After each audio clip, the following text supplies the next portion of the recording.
Well, here we are. Welcome, everyone, to another episode of Life in the Peloton, brought to you by the Cycling Podcast. And I'm happy to be chatting with my good friend again, Lionel, to preview the new episode with a good friend of mine and a pretty famous voice in the commentary world, Matthew Keenan. So, welcome, Lionel. Hi, Mitch. How are you doing? Are you back in Europe? I am, yes, back in the old cold depths of the Spanish sun, which has been pretty nice, I have to admit. A bit of a change from down under, though. Probably lost about 20 degrees Celsius. I have, but I keep catching myself out, and every day I'm wearing big winter clothes, and the next day I go a little bit lighter, and actually I think today I rolled out in short, no leg warmers and a thin long sleeve jersey, and I was still regretting it. I should have gone arm warmers and a jersey because I was getting hot out there. It was 22 degrees and the sun was hot. Well, that just means spring's coming, and that means the spring classics are coming, of course. But this episode, Mitch, tell me, Matt Keenan is a name that I am very familiar with, but a voice that I'm perhaps less familiar with because most of the summer I'm away working on the races rather than watching on TV. But I imagine a lot of people around the world will instantly know Matt's voice as commentator on the Tour de France. That's exactly right, and I know his voice just that little bit better. Him and I grew up in the same suburb in Melbourne. I didn't know him as early as he knew me. He knew me as a 4-year-old, but I only rekindled with him when I got into cycling when I was 16 years old, and from that day he's been a bit of a mentor for me right through the junior ranks, right until I became professional. And it's so great to touch base with him when I'm over here racing away and I get to see him at a race in Paris-Nice or at the Vuelta. But then even especially when I'm watching back the races and I get to hear him commentate, and then sometimes I know that he's sort of looking for me when I can't even find myself and putting a cheeky bit of commentary in. So it always does help. So what was it about Matt Keenan that made you want to sit down and do an interview with him for the podcast? I think exactly like you said, he's a well-known voice now, and he is across a massive spectrum of commentary in the world feed. And I thought, it's really interesting. He was an aspiring cyclist himself, a young guy who went across to Europe. And I thought, when in his career did he make that decision to go and be a commentator? And hang on, how do you become a commentator? When do you think you want to commentate a sport full-time? So it just really intrigued me, and it's a question I never really asked him. And then I just thought it'd be really interesting to find out what life is like on the road for a commentator. Is it the same as ours? Is it as grueling? And it is pretty much. So I think I can wrap it up there, and without any more speaking, we'll let Matt Keenan take it away. Matt Keenan.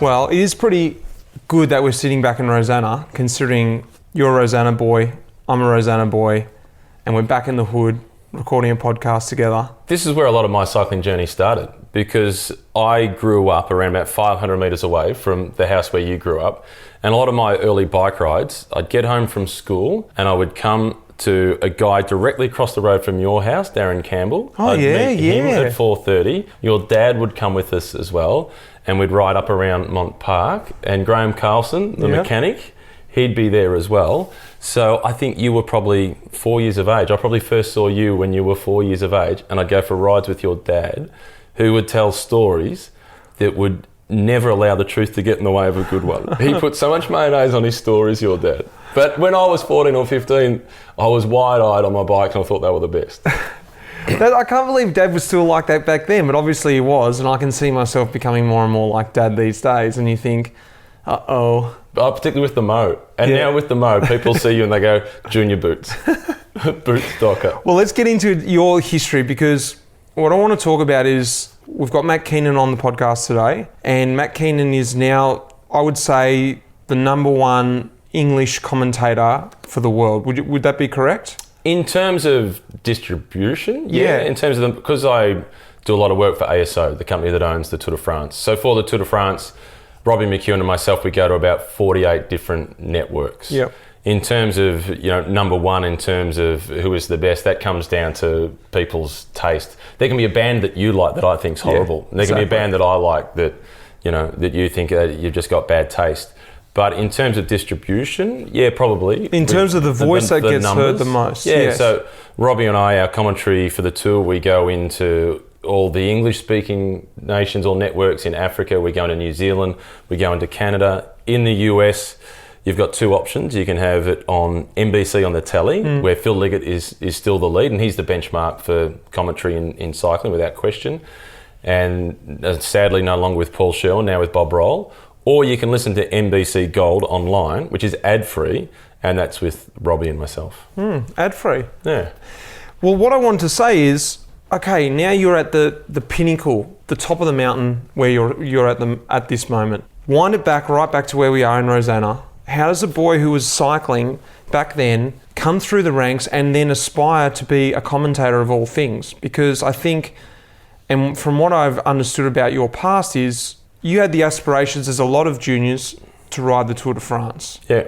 So then how has that morphed over the years into commentating the Tour de France? I started out with the dream of winning the Tour de France because I was 12 years of age and I hadn't ridden a bike race yet, and I didn't realise how hard it was. So actually I had a crush on a girl that went to Rosanna Primary School, just across the road from your place, and it's where you went to primary school. Yeah. So I had a crush on her, and her dad was a cyclist. Sadly, her dad was killed when he was riding to work in 1987, and then my mum and dad weren't too keen on me becoming a cyclist as a result of that. They wanted me to keep playing Aussie rules football, keep playing tennis, basketball, do any of that. But you are not riding a bike. No way. So it took me 3 years of mowing lawns at old people's places, at tennis clubs and those sorts of things to save up enough money to buy my first bike frame. And then I got all the hand-me-down equipment from the guy, Jim Fawcett, who sadly was killed on his way to work. And it was at 15 years of age that I rode my first race. And I was really consistent. Track race Thursday night out at Northcote, scratch race last, points race last, motor pace last. And I went home, cocksure 15-year-old, this is going to make for an awesome autobiography. From last to winning the Tour de France. You had that idea then? Yeah, great. Yeah, to win the Tour. I still thought after finishing last, my first 3 races, that I could still win the Tour de France one day. Yeah. I wasn't going to let reality get in the way. And then, you go through that journey of riding club races on the road and, going to national championships and so on, and pursued the dream by spending a season with a Dutch club, a season with a French club. And by the age of 21, reality had struck that actually you're not very good. The genetics kind of got in the way. Then I came back. I did actually stopped pursuing that dream at 22 years of age. I did year 12 when I was 21. I went back to school, to high school. I realised that I'm actually not that good. I need to get an education. So I did year 12 when I was 21.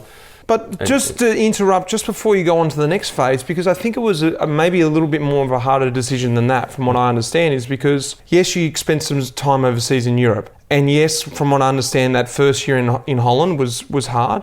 But you went back and you actually won a couple of races in France the following year. Yeah, I did. 2 years later. I did, yeah. So I did when I was 20, I did a season in the Netherlands. I think my best result was 7th in a Kermesse in Belgium. Like, what an eye-opener. So I've gone from dreaming of winning the Tour de France to thinking maybe I could win a stage to, geez, it's going to be pretty hard to get on the start list. Yeah. It's going to be pretty hard to even get a pro contract of any description. Reality really starts to set in. So that's when I came back and went to school and did year 12 to try and get into university and get a degree and potentially get a decent job. It really didn't make you hungrier? Yeah, but then I came back and I set myself a bunch of objectives. I said, I've got to win this amount of races. I've got to finish top 10 at the national championships. I've got to ride the Herald Sun Tour, which that and the Commonwealth Bank Classic were the 2 biggest races in Australia at that time. The Tour Down Under didn't exist.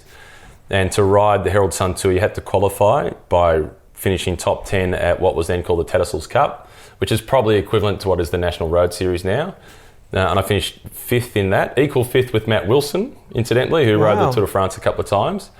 At the National Championships, I was 6th, amongst the elite category. That was also the first year there was under-23s at the World Championships.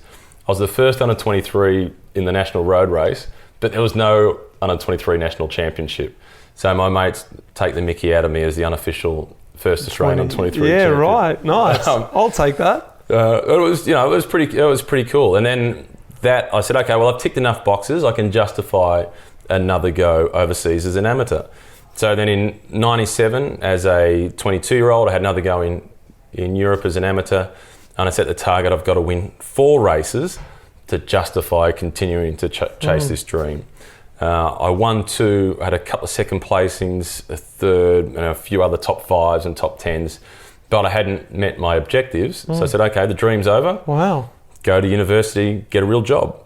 But I wanted to stay involved in cycling. And then there was 2 races that I really wanted to win still. They were just local club races. Yeah. And one of them was the Jim Fawcett Memorial, the guy that inspired me to get into cycling, which I won the following year. And I wanted to win the Northern Suburbs 3-day tour.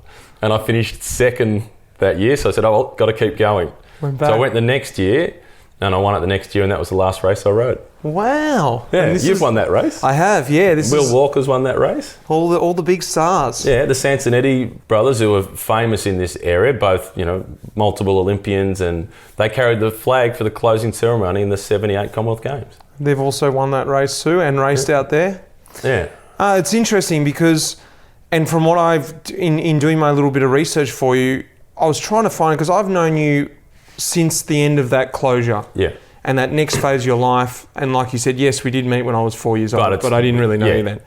And what I wanted to know was the cycling history, because I'd heard around the traps you'd ridden for Giramondo Cycles, and if anyone rode for Giramondo Cycles in Victoria or in Melbourne, you were someone. And I was like, what happened there? Why wasn't he able to go across? And back in those days, and you can correct me here, as I've seen it, it becomes... The transition for Australians to go across to Europe has progressively got easier in a way. Yeah. In a way, it's got easier because that jump is a lot easier. But I think once you're there, it's a lot harder.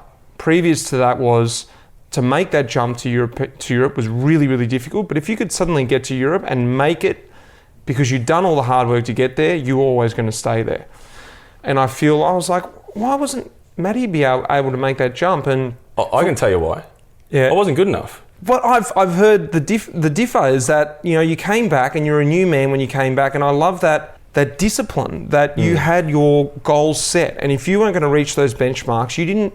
Okay, you realised with yourself that I wasn't good enough, and you cut it off early. A lot of guys aren't humble enough to do that, and they push on for maybe 2 or 3 years longer before they really get the egg in the face. Yeah, I certainly could have gone a little bit further than what I did, but I didn't want to be a bottom of the food chain, just getting by. Yeah. I wanted to be better than that. I had bigger aspirations than that.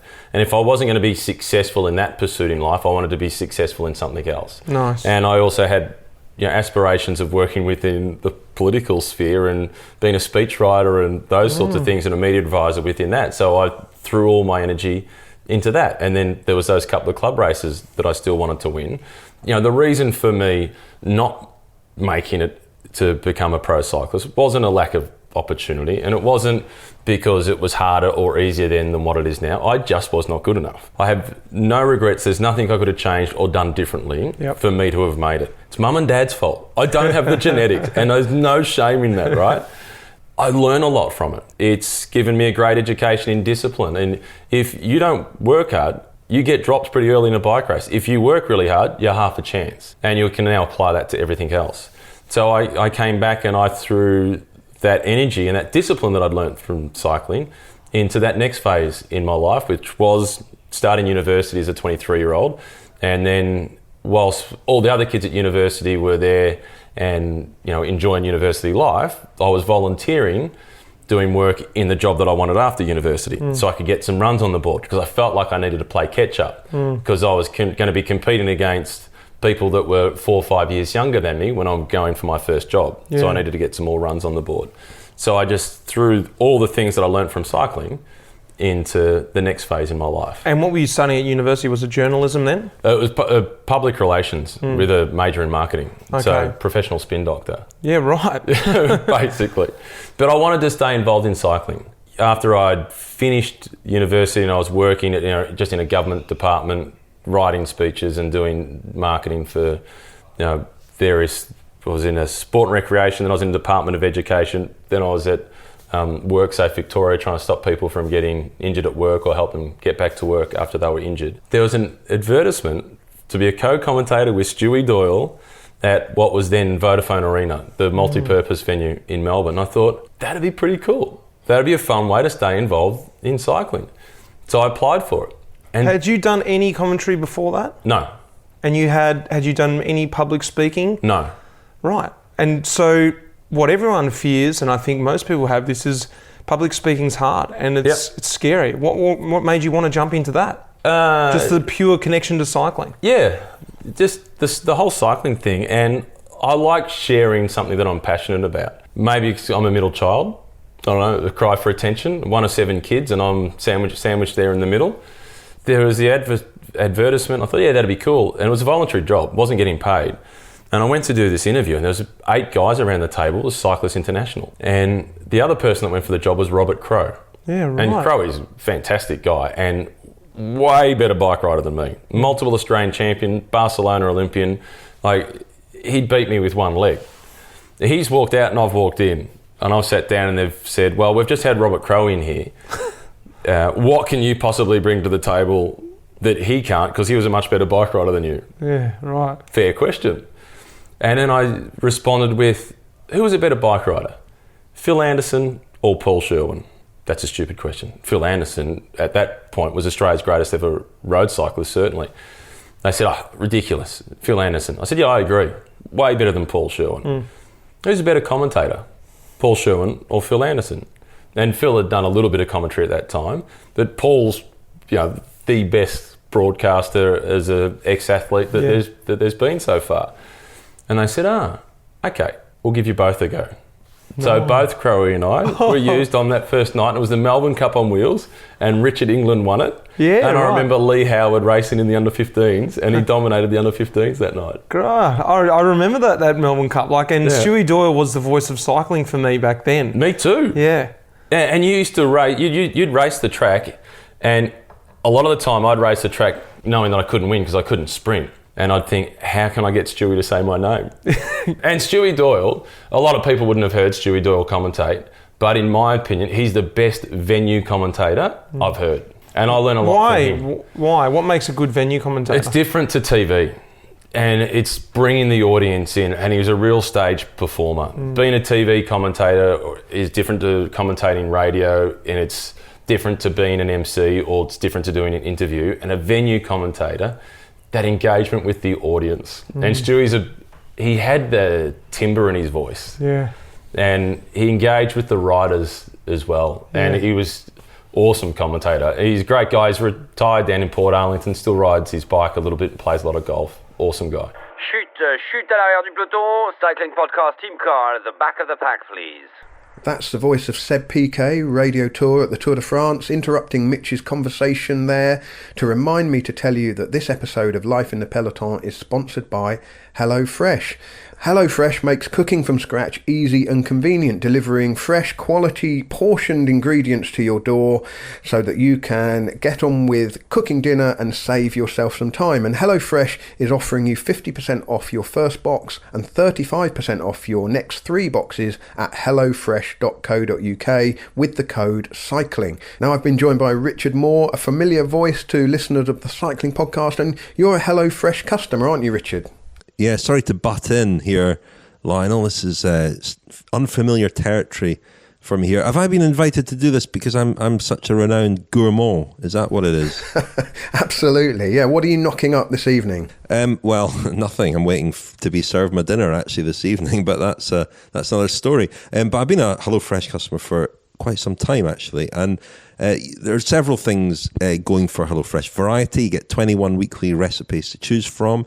Save time because you get just the right amounts of ingredients and very clear instructions about how to make your dishes. And they do a new rapid line of dishes which are ready in 20 minutes or less, which is handy.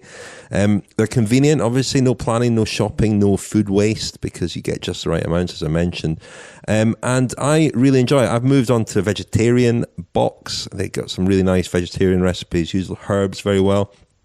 I've ordered veggie tikka masala for next week. So looking forward to that. It's quite spicy, but very tasty, and very generous portions as well, which is definitely something that I enjoy about HelloFresh. Well, if you want to leave a bit more time for maybe a turbo training session in the evening, but still want to cook yourself a fresh, healthy meal, then check out HelloFresh at hellofresh.co.uk. And with the code CYCLING, you can get 50% off your first box and 35% off the next 3 boxes.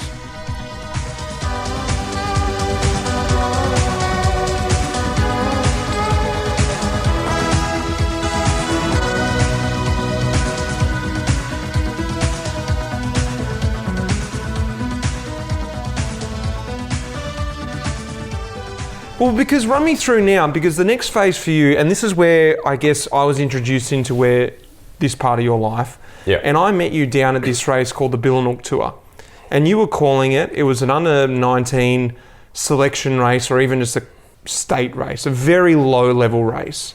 And I guess this is the grassroots of making your way to where you are now, that you had to go and do things like this. But if you look back at it now, and if you were to go to do something now, it would be a had to.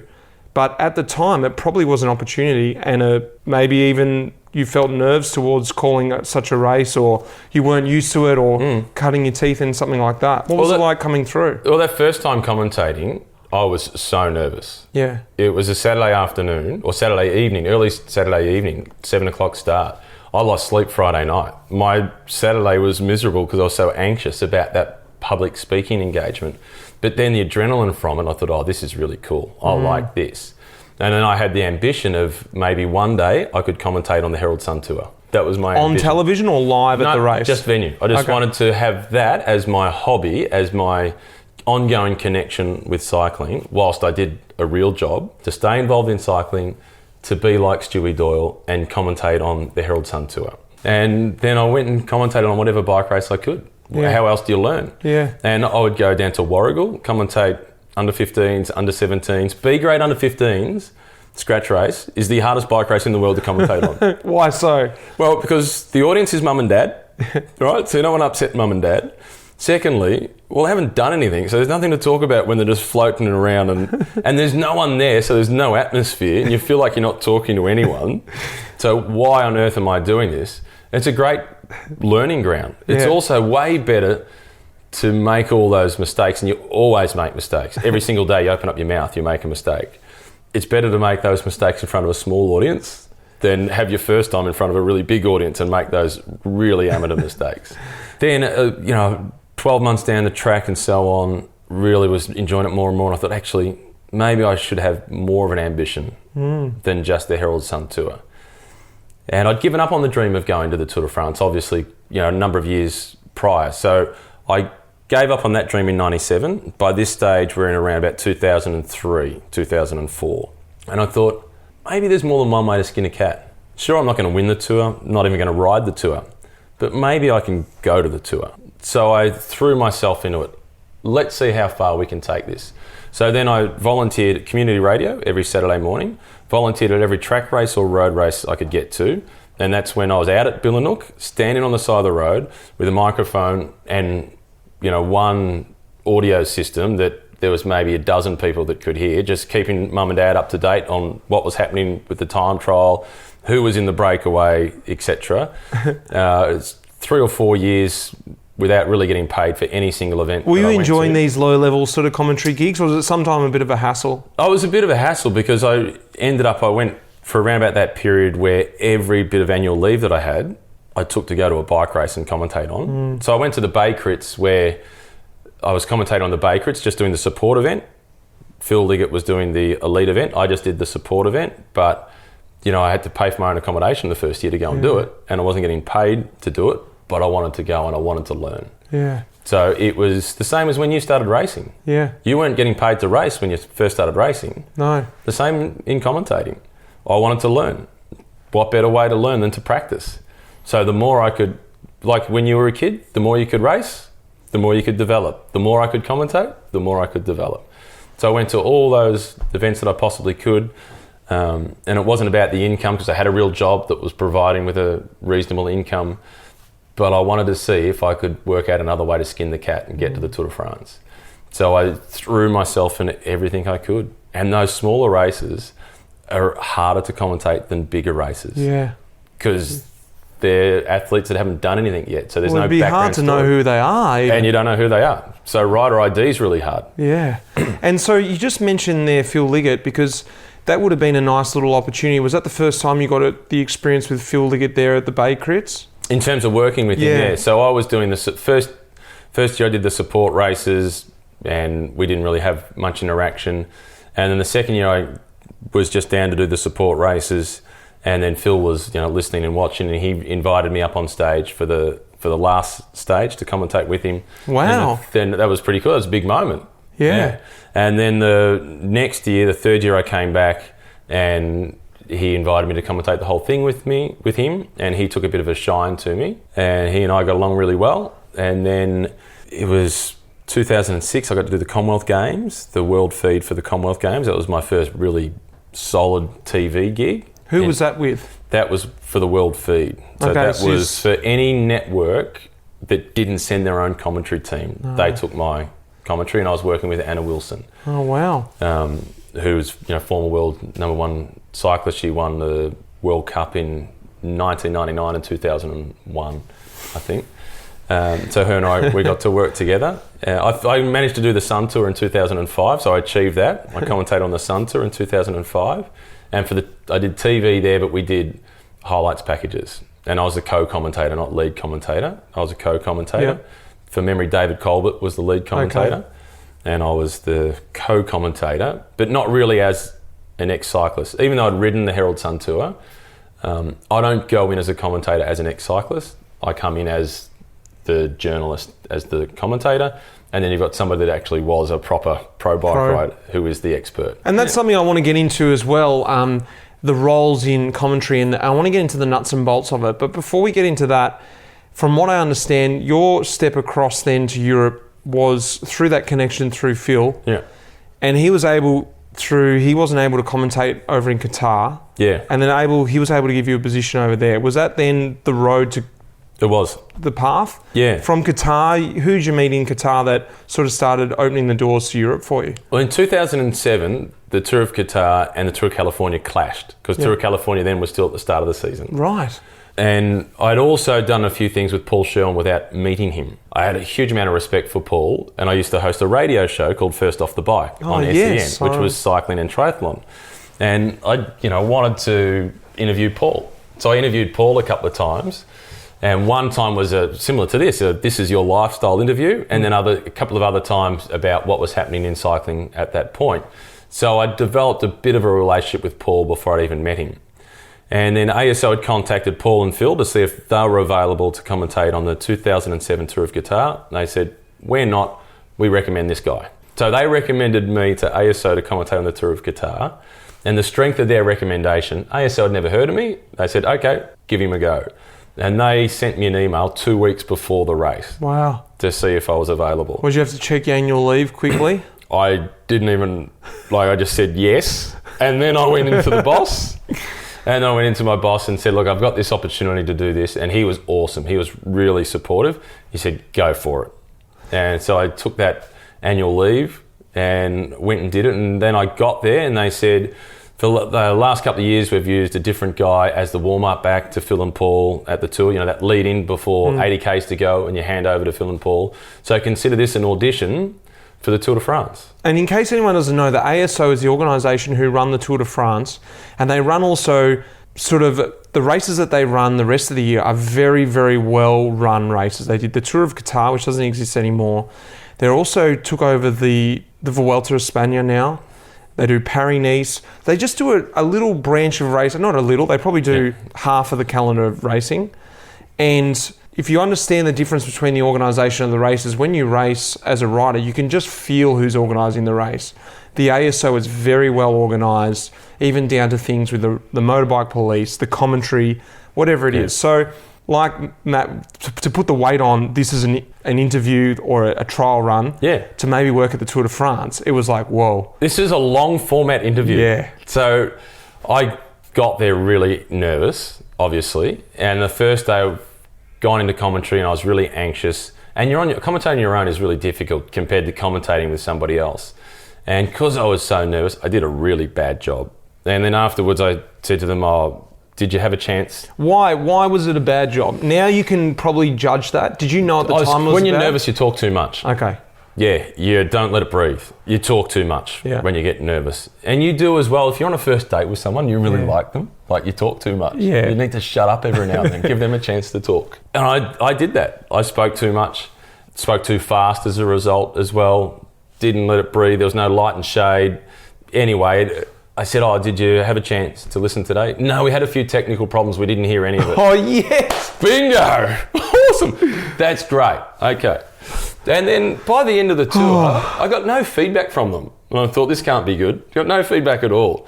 And I thought, oh, well, that's not so good. Well, I've had good experience anyway. Yeah, it was fun. We got a look inside. Maybe the dream's over. Yeah. And I got home and a week later, I get an email to see if I'm available for Paris-Nice. Okay, that's all right. It's a good sign. That's a good sign. So I knocked on the office door again. I need more annual leave. In fact, I need leave without pay because I don't have any leave left. So I struck a deal with work to get some leave without pay. And then I went and did Paris-Nice. And again, no. Is this how they operate? You've since found out? This is how TV operates. Oh, right. Yeah. They don't really give any feedback at all. They either employ you again or they don't employ you again. No. That's the feedback. Yeah, there's no you need to work on, at least if you're a freelancer. It might be different if you're employed by a network. Yeah. They might work with you and say, we need to work on this, or this is great, keep developing that. But as a freelancer, they either employ you again or they don't. Great. That's the feedback. Well, I guess it wasn't that good. Yeah. So I went to Paris-Nice and I thought I was slightly better. It's a better race to commentate on, mind you. Were you alone still? Still alone. And then got home and a fortnight later, I got an email offering me a gig to go to the Tour de France in 2007. To do that job that you said, to warm up the crowd. The warm-up act. Amazing for the two rock star commentators of the time. Yeah, and then I went there in 2007, and then it started in London. But basically, I was commentating until they went live on the telly, NBC in the US. That was when I would throw to Phil and Paul. And it would vary how long I was on air for, depending on how interesting the stage was. So the more boring the stage was, you'd be on for longer. I'd be on for longer. If it was a really entertaining stage, I'd be, done with pretty early on in the piece. Well, let's get into the nitty gritty then, because you've mentioned it a couple of times and you brought up a really good point then. A long, boring part of commentary, let alone doing that with someone else. You can talk off each other, but let's get down to commentating on your own. What is that actually like? And run us through how hard that can be to continue to make that feel like you're sitting in a box on your own, to make you feel like you're engaging and talking to someone, because you're actually just talking to a screen into a microphone, aren't you? Yeah, and when you're first starting, it's a lot more difficult. I think I'm better at it now than what I was then. But the expectation of the audience is, so they've listened to Phil and Paul at this point for 35 years. So that's the expectation, that you can walk in and be at that level. But you don't walk into your first day on the job or your 5 years of experience into a job and you're the CEO. It takes a long time to get to that level. But for a TV audience that's watching, that's their expectation. Yeah. And on your own is a lot more difficult than when there's two of you. And calling the part where there's 100 Ks to go and there's a two-rider breakaway on a flat stage is a little more difficult than calling the sprint finish or attacks happening in the mountains in terms of the level of how dynamic you can be in your commentary. And funnily enough, a lot of the criticism I got early on was you're not conversational enough. I'm on my own. It's hard to be conversational. Yeah. But there was this American baseball commentator who I studied thing on him. There was a really good article done on him, and he only commentated on LA Dodgers games. Commentated on his own. But he had a researcher that he worked with his whole career, and that researcher was in the room with him when he was commentating. So he was commentating, just making eye contact with that guy, hand signals to that guy. And then as a result of that, everybody sitting at home watching felt like they were talking to him. Exactly. Yeah. So I've tried to do that, but it's... Envision that, or you've actually got someone in there? He's not in vision, but... No, but like for you now, when you say I envision that. No, I don't have anybody in there with me, but I imagine that I've got somebody in there with me that I'm talking to. And on the training note then, is that something you just mentioned then you've researched a guy like him who was someone on his own? Coming through, was there a process of I need to train my voice, I need to learn how to speak like a commentator? Because like you mentioned in your first time in Qatar, you got running and you started talking and you might have spoken in slang Australian and things like that. Are you conscious, probably not now, but were you conscious in those early years of I need to develop my commentating voice?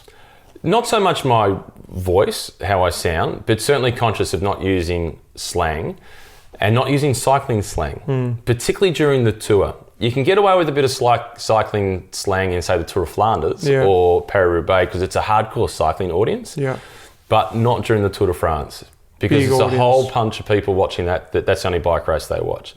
So you can't refer to something as a grandie because they don't know what that is. And you've got to explain what a Grand Tour is.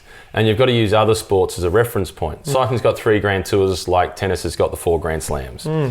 So you're simplifying some elements of it, but at the same time, you've got to make sure that you're providing information for the hardcore cycling audience as well, which is where commentating with a guy like Robbie McEwen is perfect because you want to get the nitty gritty. Robbie's your man. Exactly. And then as soon as he's had his spiel, you can break that down if necessary while you're listening to him, going, okay, they're probably not going to understand that. As soon as he finishes talking, I'm just going to explain that bit. Yeah, and you know, my wife is not much of a cycling fan at all, but she's got a bit of an interest in sport, and that's often the filter I put on is, as I'm listening to Robbie, would Cinta know what he's talking about? And if my answer is yes, let it roll. The answer is no, it probably needs a little explanation. I'll give it that explanation. So I kind of use her as that litmus test to whether it needs a bit more clarification or not. Coming back to then yourself and say a person like Robbie, run us through the positions in say a commentary team. And you mentioned that earlier you were like, look, I am an ex-cyclist, but I'm not that person in the commentary box. I'm a commentator on the events of what's happening on the day, play by play per se, and maybe Robbie is a special comments, an ex-pro. Is that how it works in the box? Yeah, exactly. So a good role model for me in that regard in commentary is a tennis commentator by the name of Mary Carrillo. Okay. So she's one of the best commentators in the world. As a tennis player, she was a much better tennis player than I was as a cyclist. She won Wimbledon mixed doubles with John McEnroe in around about 1980 or thereabouts. I think she made top 100 in singles. But she's a commentator as a commentator, not as an ex-player. So when she can make pretty much all the calls from a technical aspect as any of the ex-players, but the audience don't know of her as a tennis player. But they know of John McEnroe as a tennis player, or they know of Martina Navratilova as a tennis player. So when she's with them, she's got all that knowledge to ask them the right questions and draw that knowledge out of them. Yeah.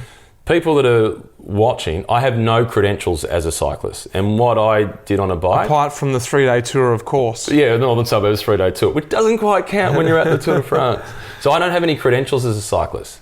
But I've spent enough time on a bike to know the right questions to ask. So I think I'm well positioned to draw the information out of whoever it is that I'm commentating with. I could say exactly the same words as Robbie McEwen, but coming from him, they've got way more weight, far more credibility, because he's done it and I haven't. Totally. So that's more interesting to the audience. So we've got that role. And it's a bit like when you're racing, I'm often the lead out. You know, I'm the guy that's peeling off with 200 metres to go, getting Robbie in the right position to tell the audience the knowledge that he's got about what needs to happen at this point. So it works a bit like, you know, tandem team, a Madison partnership in effect. And what makes then, say, like you said, what makes Robbie's comment have so much weight is that preparation, that build up of knowledge that you're giving everyone, that he can just come in and say what he needs to say, because now everyone is understanding what he's saying. Yeah. If he just says it out of context, you and I know what he's talking about, but no one else does. Yeah, interesting. And the other element is that people get this impression that Robbie, or some people do, and they get the preparation that Robbie just rolls into the commentary box, hasn't done a whole lot of preparation, just gets in there and he's Mr. Relax and just talks. He is a pro and he is really well prepared. He actually does a lot of research. He makes it look as if he hasn't. He works pretty hard to make it look as if he hasn't done quite as much research as he has. But you've also got to keep in mind, he's done 30 years worth of research to get into that position. We'll be commentating on the Tour of Flanders and he knows where the potholes are. Yeah. He knows that it looks on paper like the best line through this corner is on the right, but there's a pothole there because he used to train on that road all the time. You can't get that from me doing research on the internet. You can only get that from being Robbie or whoever it is that's ridden that course so many times. The course goes past his in-laws' house. Yeah. So that sort of knowledge comes through years and years of being out there on the bike. And it's really hard to put a dollar figure on that and how valuable it is. Well, talking about research, what's your research then? What's your preparation for the day? Because when I listen to you, and even just hearing you in this podcast, the things you know off the top of your head still just bewilders me, and I'm thinking, is that right? Yeah, how could he know that? Is it that you just have an amazing memory, or is it you just do more research than anyone else and make sure you know the stuff before you go on camera? It's a combination of both. When you are really passionate about something, you remember it. So if you're really into something and you're just learning it anyway, and it's not like you're doing research. So often I'll be on the couch and my wife will be watching something that I'm not interested in, and I'll be playing on my phone, and she'll say, is that work or pleasure? And I'll be looking at some news from cycling results or pro cycling sets. I'll say, well, it's both. Yeah. So I'm just always looking at cycling information, and if there's something interesting that I find, somebody's had an injury and they're recovering from something or other, I'll update the database on that rider. So I've got a database on every single World Tour cyclist and everybody that's ridden the Tour, the Giro or the Vuelta in the time that I've commentated on. Wow. And what is that, just like a Word document, or is it a... Yeah, I've got minimum one page on everybody, and it's not the results.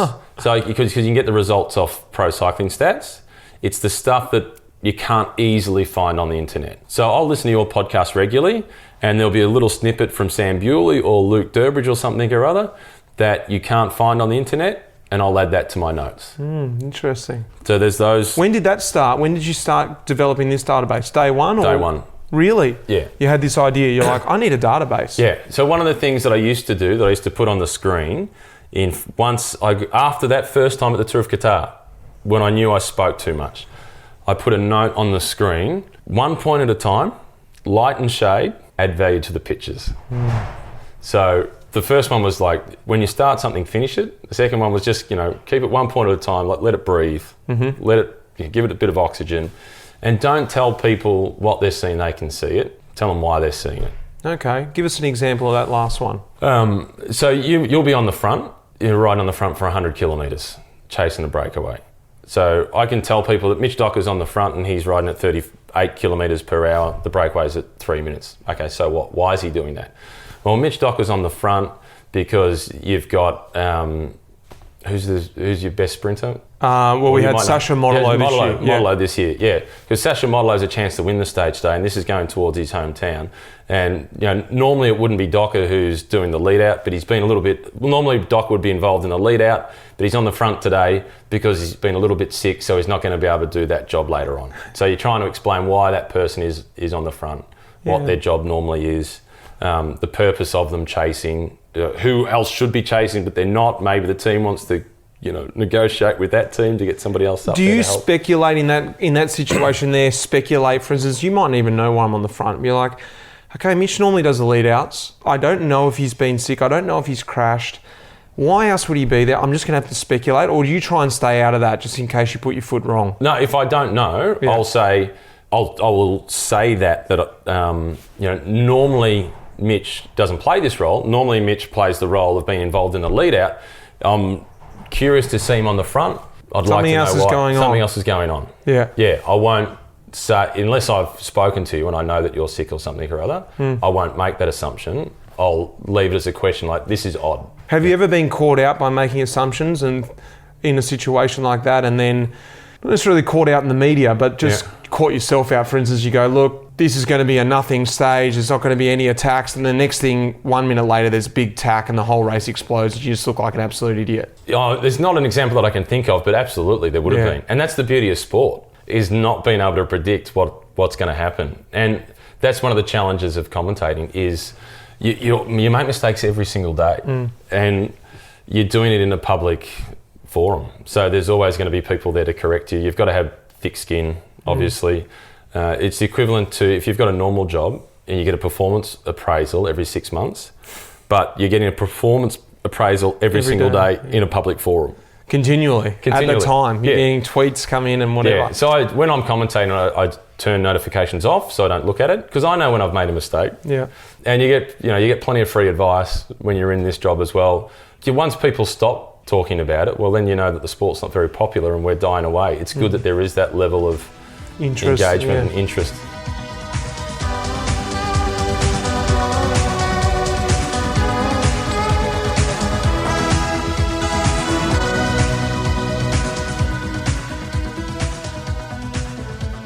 Talking about the difficulties of it, this is something I think a lot of people don't understand, and I've only come to understand the last couple of years, is that you commentate from the end of the stage in a truck at the finish line, and inside that truck has probably got, I don't know how many commentary teams, but you all get a small booth with a small TV, which seems really backwards. I find it hard enough picking out riders that I know that I have raced with for 5 or 10 years on the big screen television at home. But you're picking them out like this, that, and the other, and from a small screen. Run me through what is like commentating and why you guys have to be commentating from the side of the road and not just in some studio, either back in Australia or even in somewhere in France. We'll go to the rider ID in a minute. Okay. Firstly, the logistics. We commentate on the finish line when I'm working for ASO. So we're doing the host broadcast.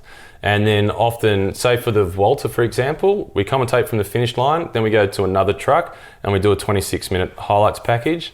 And then we do a 3-minute internet package. So you've got to be on the ground to work with the broadcaster that's delivering that. And that's going globally. But then for the Spring Classics, for example, I only do those for SBS. So I do those from a studio in Sydney. So it can happen anywhere. But do you find it more difficult then to get in the atmosphere of the race? Does it help being at the race? It helps being at the race. So with Paul Sherwin, who I greatly miss, absolute legend, when I was at events, and he would often be doing the commentating for NBC from New York. When I was at Paris-Nice or the Vuelta, and he'd be in New York, he and I would talk on FaceTime each day, and I'd walk him along the finish line, show him what was happening in terms of the weather, wind direction, let him know who I'd spoken to at the hotels and so on. And then he'd be on the ground for the Spring Classics. He'd do Roubaix from on the ground, Liège from on the ground, often Flanders on the ground. He'd call me, and I'd be in the studio in Sydney, and he'd do the same for me. So we'd swap that around. So just to get a little taste of it, tiny taste. Yeah. You know, externally people probably saw me as competing for their space or whatever, but he really looked after me, and I hope that I did a bit for him in return as well. So that's the logistics side of things. In terms of rider ID, I'm watching it with a different intensity that you're watching it. So you're watching it from your couch, whereas I'm watching it with the purpose of trying to identify guys. But I'm also going there with a strategy for how to identify them. So there's 8 riders on the team in a tour, and I should know before the race starts what pretty much everybody's role is. So you've got 8 riders on a team. Let's go to Lotto Soudal, for example, this year. There's a breakaway up the road where you know Caleb's not going to be chasing because he's a sprinter. You know Roger Kluger's not going to be chasing because he's the lead-out guy. You know that Tim Wellens isn't going to be involved in the chase because he's a chance to win stages when it comes to a medium mountain stage, likewise with Tish Benoot. So there's 4 guys eliminated from the chase already. Thomas de Gent, he's either going to be at the back of the peloton or he's going to be in the breakaway himself. And he's pretty easy to spot because he's got pretty strong stubble. So you can get through that process of elimination. And you generally know who the guys that's got the job to do the chasing. At Quick Step, for example, it's always Tim de Klerk when he's in the race who's doing that early chasing. So you eliminate it, who's not going to be chasing. And it normally comes down to 1 or 2 guys early who's doing that chase. And I know the order of the lead-out train for each team, who's second last to drop, and then who's the last guy to peel off before the sprinter comes through. And once it gets hectic, you're just calling it from memory then, and then you just, from memory, that jogs your memory when you see the taller guy, that must be Kluger. Correct. Yeah. And you got that height difference between who's playing what role. And then you know what colour shoes people are wearing. Why did you have to change from those red shoes, man? It made it so easy to spot you. It did. Esteban Chavez is easy to spot despite his height. Everybody on the Mitchelton Scott team, they've got the black and grey Scott bikes, but his is blue for the Esteban Chavez Foundation. So he's easy to spot. It sort of helps I can see in a reverse way too, that you see him so you know it's not someone else. So you're not trying to commentate on him, but you know it's not that. I've eliminated someone. Yeah, exactly. That I'm trying to identify. That's exactly right. You know the guy that has really long socks or high socks. You know the height differences generally if there's someone really tall or really short within a team. That makes it easy to spot. Some guys have got super long nicks, high nicks, glasses. The Yates brothers have been really good. They've been wearing different shoes. One with the red shoes, one with blue shoes when they're in the same race. Other than that, it's pretty hard to spot the difference between those two. So you've got all those elements to help you identify who's who. Well, run me through the grueling part of the job, and I think this gets underestimated because, like you mentioned before, you're over at Paris-Nice in France. You live here in Australia in Melbourne, like we mentioned, but you're over at Paris-Nice, you're over at the Tour de France, and then you're also over at the Vuelta a España. They're the races that I know off the top of my head, but there's other races in between. It's a lot of time on the road. I've got 2 kids now. Yeah. How is that time on the road, the grueling day-to-day of a commentator? I do about 6 months of the year in a hotel bed. Thank heavens for FaceTime. So I try and talk to my kids in breakfast time and dinner time. Wherever I am in the world, but their breakfast time and their dinner time. And that makes a huge difference having FaceTime. Yeah. It would have been really difficult to do this job in the 80s. Yeah. Or, even when I started doing it, 2007, before my kids were born, it was a lot harder to have that level of communication because the Wi-Fi wasn't as good then in hotels. So you'd go a few days at a time without possibly talking to my wife. But my kids don't know any different because I started doing it before they were even born. But then, by the same token, when I'm home, I'm fully engaged. So I've had a normal job, and you'd leave home at 7:30. So if I had that normal job now, I'd be leaving home when the kids are just getting up having breakfast. That's really functional time with the kids. And then I'd be getting home 6:30, 7 o'clock, sort of have dinner, go to bed, 5 days a week. And then on a weekend, I'd want to try and do something for myself as well. So you've probably got a day and a half with your kids, proper, good quality time. Whereas now, sure, I spend 6 months of the year away from them, but when I'm home, like this morning, I've taken my daughter to swimming. I watched her for 15 minutes at swim, and then I came home and I took my son to school as well. And now I'll get to go and pick them up from school, which I wouldn't be able to do that if I had a normal job. But I can do that sort of thing for 6 months of the year. And any other work that I do, such as writing articles or so on, I can do that when they go to bed. I can structure my day around that. So I think I end up spending more time with my kids than if I had a normal job.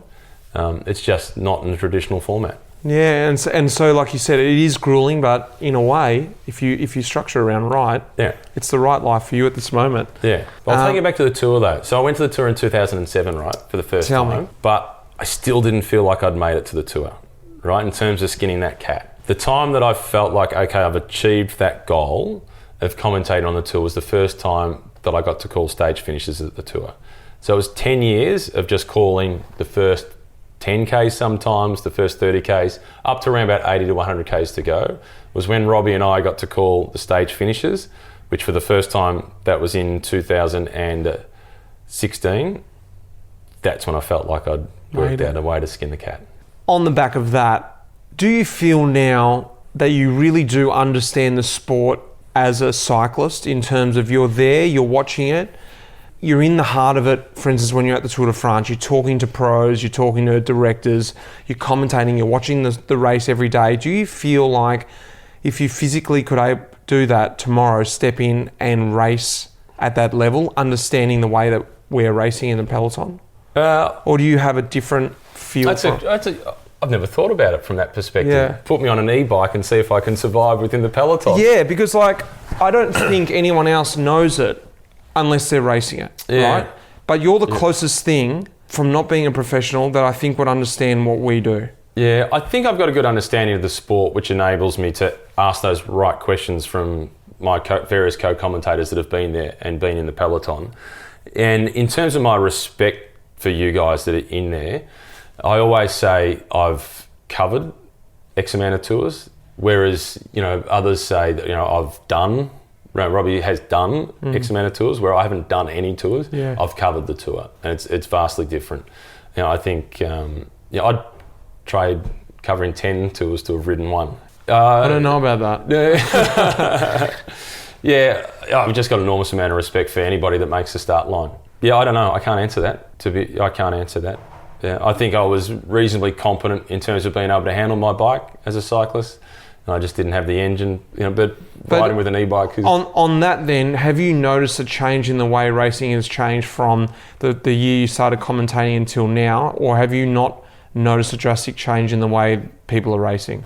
It was dangerous 10 years ago, it was dangerous 20 years ago, and it's dangerous today. Yeah. Not necessarily on the danger side of things, but just on the... There's more... I feel like there's more control now than what there was previously, but I also feel like there's more desperation now of being in the front really early on in the piece. It was one of the most fascinating stages this year at the Tour de France was the stage into Albi where Wout van Aert won, and there was that one roundabout and the Francis de Jeux, the FDJ team, went on the wrong side of the roundabout and Thibaut Pinot lost 1 minute and 51 seconds. It feels like you can lose more for one small mistake now than you could maybe 15 or 20 years ago. What are your thoughts? I think... Has it changed for you from when you entered the Peloton? It has, and that's where that question was coming from, is that the Peloton has drastically changed the way it's been racing. And I'm not going to say for better or for worse, but it's just different. Changed. It's just different. Yeah. And it's not necessarily the way I like to race, and I think that's because I grew up racing bikes differently. And when I came into the Peloton, I learnt the pro scene that way, and it's evolved into this new way of racing, which I don't love, which is young guys now have the ability, or have been told they have the ability, the physical ability, to do whatever they want. Yeah. And when I came into the Peloton, whether you had that ability or not, there was an element of learning your trade and coming through the ranks. And yeah, there were a few that just went straight through because they were so bloody good. Peter Sagan, for example. Yeah. But 9 out of 10 guys paid their dues and rose to the top when it was time. But what you often notice now is guys are getting told that they've done it on an ergo, they've done it on a Strava hill, that they've got the same watts as Chris Froome. So in that last corner, they need to be on Chris Froome's wheel. And the reality is they could be racing these guys for 5-10 years. But what they're being told is it doesn't matter about that. Just do what you need to do in this next kilometre right now and worry about the rest later. So that makes for a much more different feel in the bunch. Yeah, I can understand how that is stressful for you. Yeah. But it's more entertaining for us. Totally. That from a broadcast perspective, to see Remco Evenepoel at 19 win San Sebastian this year is off the charts. Yeah. For a 22-year-old, Egan Bernal, to win the Tour de France is just phenomenal. So from a broadcast perspective, as promotion of the sport, to have the new talent coming through is really exciting. I get your frustration totally. And also, and like I said, I understand that's the way it's going. And that's also exciting for a guy coming through, and this goes back to what we were saying before about, well, I was saying about Australians going across. I think that jump across is a lot easier now. People have made that pathway, so there's a lot more opportunity. And that goes with the way of racing. I think there's a lot more opportunity for young guys. They've just got to find a way to take it. Yeah. And I think whereas before, if you were able to finally, the opportunity was much harder, but if you made it, you were there. Yeah. You'd proved yourself, and you'd proved to yourself and proved to the rest of the world, I can be here. I think it was a lot harder to fail. And so that's the difference I've noticed. From within the Peloton though, if you're a young guy and you push your way in and then you make a mess of it, do you get put back in your box the same way as you did 10 years ago? No. So there's not the enforcers within the Peloton to put you back in your place? There's no enforcers now. And to a degree, the enforcers are getting pulled up from people, I guess, people not respecting the enforcers. Okay. People are like, well, who are you? I'm a better rider than you. The respect doesn't have any weight anymore. Yeah. And do the riders care at all about what's said in a public forum, about what journalists write about them, about what people say on social media about them? Very powerful now. Really? That can influence people's behaviour in the Peloton? It does, because people are thinking, well, if I say something or do something or helmet bop someone, that's going to get captured. Yep. That's going to get put on Instagram. That's going to get put in cycling news. And I'm going to have to... Deal with that. Yep. Make an apology, blah, blah, blah. And that could affect my career. So that stuff's just drifted away. Whereas before, I'm not saying it got overlooked, but it was part of racing. I guess it's a bit like cricket with the sledging. Yeah, or some of the stuff that would have been said on the field in the 80s. Exactly. And 70s. that was just part of the game, and people accepted that was part of the game, whereas now it's open, there's microphones everywhere. You just can't anymore. And like cricket, it's evolving. Yeah, well, Tom Steels is still remembered as much for his throwing of the bidon as he is for any of his victories. Yeah, it was crazy, wasn't it? Or, Cipollini's helmet popping, chasing guys down and telling them it's not time to attack yet. Yeah. And like I'm fascinated that some riders in the peloton are influenced by what will be said about them in a public forum, whether it's in mainstream media, cycling media, or by spectators. I think it comes back to what you said with Stewie Doyle. The commentator being seen on TV, doing something like that is a positive thing. And so that's going to be commentated on. It's going to be presented in the media. Mitch was doing something. He attacked up the Mur. And then Tom Boonen won the race. Yeah. But Mitch Docker attacked on the Mur. Two massively different results, but still copped media, if you know what I mean. Vice versa, on the negative side of things, so-and-so won the race, but Mitch Docker was first dropped or threw his wheel at the mechanic or whatever it is. So that cops it. So you're just sort of looking for ways you can be, I guess, seen or not seen. Yeah. And I think you know that anyway because, and you got to be smart like that as a pro, I think, on both ends. Does team management talk to you about it at all? If you do something that brings bad publicity, as they perceive bad publicity to the team, does management pull you up? Yeah. Like I think... Because they're protecting the sponsor and the brand. Exactly. It's a lot of sponsor correct stuff. You probably get pulled up more so for incorrect sponsor use. Okay. Unless you're doing something drastically bad in the media. I think racing-wise, I'm probably going to retract that. Not drastically bad, actually. If you're just doing anything that's perceived as wrong. Yeah. Whether it would be fighting or whether it would be abusing someone in the bunch or whether it would be doing something wrong on the bike, running a red line in Melbourne, Yeah. It's funny how one incident can stick with you. So Gianluca Brambilla got kicked out of the Vuelta a few years ago because he and Ivan Rovny had a couple of swings at each other. And now when I see him, I can't help but every now and then blurt out boxing Brambilla. Yeah. But just because it rhymes with Brambilla, and he got DQ'd from the Vuelta for swinging a punch at Rovny. But he's done plenty of other fantastic things on the bike. But, I've fallen into that trap as well of every now and then when I see him, because it sounds colourful and it rhymes, boxing Brambilla. I don't know. I guess I can't remember what the image of cycling was before, but I don't think it had a rough image. I think it was just... It has a tough image because it's a tough sport. Yeah. But tough in a positive sense. Yeah. In the same way as the footballers in AFL, Australian rules football, that you probably admired and I admired as a kid, wasn't the one that was getting in the fights. It was the one that didn't take their eye off the ball going into a dangerous situation. And they're the cyclists that we admire as well. Yeah. Not the one that is, carrying on and abusing other people trying to play tough. The one that can put themselves in the hurt locker. And I think maybe that's where the respect with a guy like Tom Steels, yes, he was remembered for the bidon throwing, but he backed it up with his results. And same as Cipollini, you know? And oddly enough, Tom worked in commentary for a little while before he was back at Quickstep. He's one of the nicest guys you'll ever meet. He just had one moment where the red mist came down, and we've all lost it every now and then. Tom's a fantastic guy. Yeah, exactly. Yeah. All right, well, to finish up here, where do you see the future in commentary for you? Hopefully me still sitting on the finish line with Robbie McEwen at the Tour de France for a few more years to come. I love it. It's a real privilege to have a public voice on something that you're really passionate about. And I don't for a second take it for granted, the position that I'm in. I want to keep doing it. And when I actually left having a real job to do commentating full time, and I made that transition in 2010, first Tour de France I commentated on was 2007, went full time as a commentator midway through 2010. The nerd in me felt the need to write a business plan. And the mission statement in that business plan is to infect as many people as possible with the bike bug. And that's what I want to keep doing. How, then, on the final point, to those aspiring commentators out there, what's your advice you can give to them coming through the ranks if you want to end up where you are? Take as many gigs as you possibly can. Do some work in community radio, do written material as well, do radio, do a podcast, commentate local track events, just get runs on the board. Work really hard, but you'll enjoy it. Great, mate. Good to have you here. Thanks, mate. Cheers.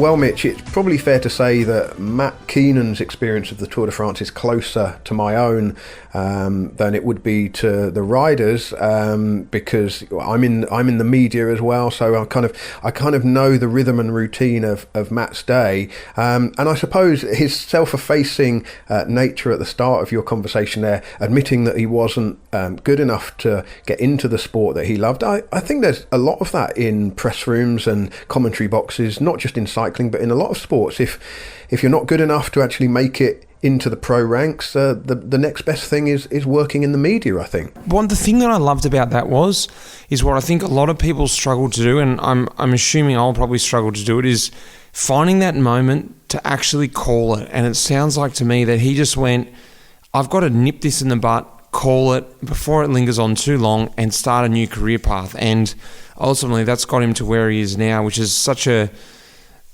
mature thing to do at that age, when not just to go, you know what, I'm going to just keep plugging it out and try and do this as long as I can. So that's what I took away from that the most, is when you feel it and when you know it's time, make that call and have the balls to go for it, which I loved with Matt. But also having the confidence in his own ability and the perseverance to just seize opportunities and give it his best shot, knowing that everything was kind of contributing to him making another small step along the journey. A lot of parallels there with trying to crack your way into professional cycling as an athlete as well, I think. Totally. I think he took on that mentality as a pro cyclist, or as a cyclist. He just pretty much morphed that into his next career path and used the exact same principles that I use and that I'm sure every other professional cyclist use, kill or be killed, and just went about it and clocked up his hours and got to where he wanted to do, and ticked off his goal actually to be at the Tour de France, which I thought was a funny little way around. You know, it's like, at the end of the day, I've still done the tour. So really, really cool to hear that, I think. And a lot of people think that the commentary gig is an easy one. I mean, we can all sit at home watching on TV and, pick holes in the commentary when, particularly if the commentator misidentifies a rider, and it's so easy when you're sitting at home on your sofa. I don't want to go into too much detail here because it's an experience that still makes my cheeks flush slightly red with embarrassment. But I actually once had a tryout for a commentary gig with a broadcaster, and I was absolutely hopeless. Now, I think my rider identification is pretty good. When I'm sat in the press room at the races or when I'm watching on TV, I can normally tell, who people are. I can tell the jerseys apart. I've kind of got a lot of information tucked away. I could have spotted your mullet, Mitch. A little bit more difficult now you've shaved it off. But in the commentary box itself, actually doing the job live, no chance to edit out those mistakes. It's a pretty high pressure job, especially when calling those sprint finishes. And I thought that the way that Matt explained the way that he and Robbie McEwen work in the commentary box, almost as Matt Keenan being the lead out man for Robbie McEwen in a commentary sense, as the sprints unfold, I thought that was really interesting. They've obviously, dovetailed well together, and I think a lot of those commentary partnerships rely on building up those kind of natural relationships between those partnerships. And I think also what we even touched on it, but it's underestimated the conditions those guys are in to commentate. And like you said, the rider identification, it's just blows my mind. Like I ride with these guys the whole time, year after year.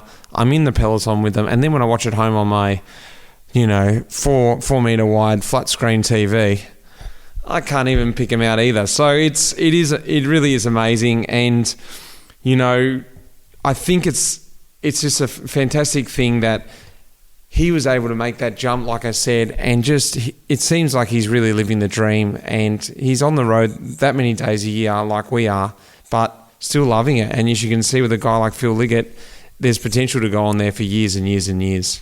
Well, yeah, the accolade, the voice of cycling, it's going to be going to be up for grabs at some point, isn't it? There'll be a bit of a peloton of commentators all jostling for that one, I'd imagine. But that was a cracking listen, Mitch, and I really enjoyed the fact that you're basically brought up in the same neighbourhood, got a lot in common, obviously, and that really came across. Yeah, it did. It was fantastic. Like we were recording in my mum and dad's house, so that was really special. And of course, I'm going to give it a plug, but we both had Life in the Peloton. Well, I definitely had a Life in the Peloton t-shirt on. We had a Life in the Peloton mug there. So if you haven't gone and got it, you got to go and get some merch. Go and check it out there at the Etsy store. There's some new stuff coming out. So I know a lot of your listeners have gone down there and checked it out because there's been a bit of a spike in the movement of some merchandise, which has been fantastic. So I'd love to see some photos. Put them up on Instagram. And if you want to send me any feedback, I'd love to hear from you guys. Send me an email at contact@lifeinthepeloton, or even just sling me a message on our Instagram handle, because in 2 weeks' time, we've got Luke Durbridge coming up. We're going to be talking about the classics. Opening weekend is coming up of the classics, and I really love, last year we debriefed the opening weekend. We worked out who was going well, who wasn't going well. We talked about the nitty-gritty. So I'm looking forward to chatting with him about that again this year. And I want people to send some questions in. Send some questions in, what you want to know about the classics, what you want to know about whatever, Luke Durbridge himself, myself, what it's like to be a pro cyclist, and we'll have a go at answering them. It's always fun chatting to Luke every podcast we do. Well, anything goes when it comes to questions from the listeners? Anything goes. Like, try and keep them classics sort of based. This is going to be more of a spring classics sort of episode about cobblestones and whatever. But if there's something itching there and you want to know, feel free, send it in and we'll have a go at answering it. Well, if you get a tricky one, a real bouncer of a question from somebody called Nigel Ernie, it's nothing to do with me, Mitch, I promise. No problem. We'll give that a whirl. Give that one a miss, maybe. Well, we'll be back with another episode of Life in the Peloton in a couple of weeks' time. As you said, Mitch, that's with Luke Durbridge. Do go back and check out the previous episodes that have already been released. Jimmy Whelan was episode 1, wasn't it? And Andre Greipel was a real cracker for episode 2. So if you haven't listened to those yet, do go back and check those out. Great, guys. And I look forward to putting up the next episode in a couple of weeks' time. So until then, stay tuned. I'm Mitch Docker. You have been listening to Life in the Peloton. The producer of this episode was Will Jones. The music in this episode was composed by Pete Shelley. Thanks, mate.